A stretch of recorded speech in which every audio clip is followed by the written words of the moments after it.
Hello, and welcome to the tutorial video of Johnson & Johnson's data analysis tool. Please note that this is just a conceptual tool and has been developed by Johnson & Johnson Private Limited as an academic initiative. It does not replace clinical decision and judgment of physician. Let's get started to understand how the tool works. Begin with, there are certain general instructions that have to be followed for using this tool. Firstly, we have to have macros enabled in Excel for this tool to work. We can do the same by going to the File option in Excel, selecting Options, clicking on Trust Center Settings, selecting Macro Settings, and from there, you need to select the Enable Macros option and also tick the Trust Access option. Select OK to move ahead. As seen below, this tool has 5 main worksheets besides the General Instructions sheet. The first 2 sheets, that is, the drop-down sheet and the standard variable sheets, are for configuration. The data sheet is for the actual data entry. And the last 2 sheets are for report generation. Column fields or column names which are defined in drop-down sheet, as well as the standard variable sheet, are what we finally see in data sheet. Please take care that you do not change, add, modify or delete the sheet names, or the column names in the respective sheets, or modify the structure of any sheet in any way. This might render the tool ineffective. Lastly, for effective data entry, please ensure that a regular backup of your work is maintained. We will begin with the drop-down sheet. This sheet allows configuration of data fields which have defined drop-downs for use when entering data in the data sheet. Each column is independent of each other. You can add to the drop-downs or change a drop-down element. Please remember that these drop-downs need to be defined or populated before the input of any patient data. If a drop-down element is modified after input of several patients' data, the corresponding changes will need to be done manually in the data sheet. For example, with the current defined drop-downs, let's enter a sample patient data in the data sheet. So far, the only defined drop-downs we get for associated comorbidities in the data sheet are the ones defined in the drop-downs sheet. After capturing data so far, we feel that dyslipidemia is also a common condition which should be entered in drop-down for comorbidities. So, we add that in drop-down sheet. Now, when we make a new subject entry in the data sheet, we will get this option in data sheet. For all the patient entries captured above, where you feel dyslipidemia had to be captured, let's say for subject with patient ID 3, you will have to make the change again to capture the correct data from the newly defined drop-down. This was easier for us, since we only have 4 sample entries here. When the data of, let us say, 700 patients has been captured, and a change in the drop-down is made after that, the change can be captured from the next subject entry. But making that change in the data for 700 patients above would become a highly tedious task. And therefore, it is advisable to always define the drop-downs before you start capturing the subject data. Please ensure that you do not leave any blank row while adding another drop-down. All drop-down elements need to be consecutive from header of the drop-down to the last element of the drop-down. Drug-administered drop-down can have a maximum of 2 elements only. We have entered it here as drug A and drug B. However, you can enter any names you want. Please ensure that there are no duplicate elements within a single drop-down. This will help us maintain data and reporting sanctity. Moving on to the next sheet, which is the standard variable sheet.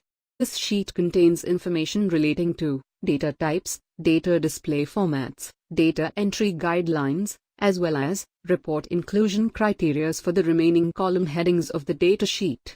Please note that no modification is to be done to this sheet by the general user of this tool.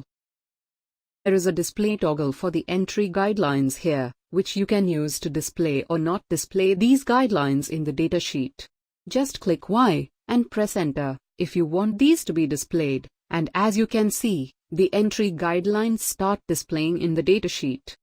For now, we will keep the entry guidelines off, for which we select the toggle, click N, and press Enter. Next to it is the toggle, to display or to not display statistical information on the graphs we will generate in the report sheets later. Of importance are the toggles given in front of each column field. Only the data fields we select here will appear in the reports we generate in the report generation sheets later. So these have to be carefully selected based on the analysis we want to carry out. For example, I want patient ID to be also reflected in my report, so I will click on it, press Y, and then press Enter. In a similar manner, you can select other fields you would want in your report, and choose to remove certain others, if you do not feel they are necessary to your analysis. Next sheet is the data sheet, where all the patient or subject data for the tool needs to be entered. Colored cells, that is, BMI, eGFR, and albumin to create an in ratio, I formula cells, which are auto-populated and need not be entered. Column headings that are black are the ones with the preset drop-downs enabled.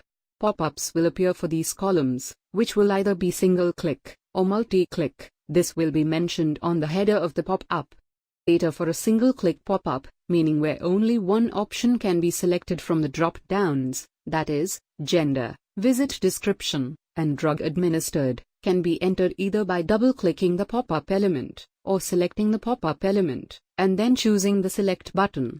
Data for a multi-click pop-up, meaning where you can select multiple options from the drop-down simultaneously, that is, concomitant medications and associated comorbidities, can be entered only by selecting the pop-up element, and then choosing the Select button.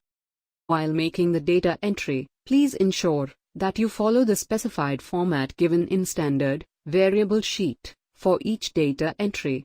At this point, we will fill more sample data entries before moving on to understand the report sheets better. Next sheet is Report 1 sheet. As soon as you click Ctrl-G on this sheet, your report will be generated. The report will output for the number of drugs and the number of visits. Report 1 will generate mean or average data values for fields toggled or selected in the standard variable sheet. If required, we can make changes in the field selected in standard variable sheet and then generate a new report. For example, we feel that height and waist circumference is not relevant to the analysis we want to carry out, so we untoggle them by selecting them, clicking N, and Enter. We go back to Report 1 sheet and generate a fresh report by clicking Ctrl-G. And as we can see, we do not have height and waist circumference in the new report generated.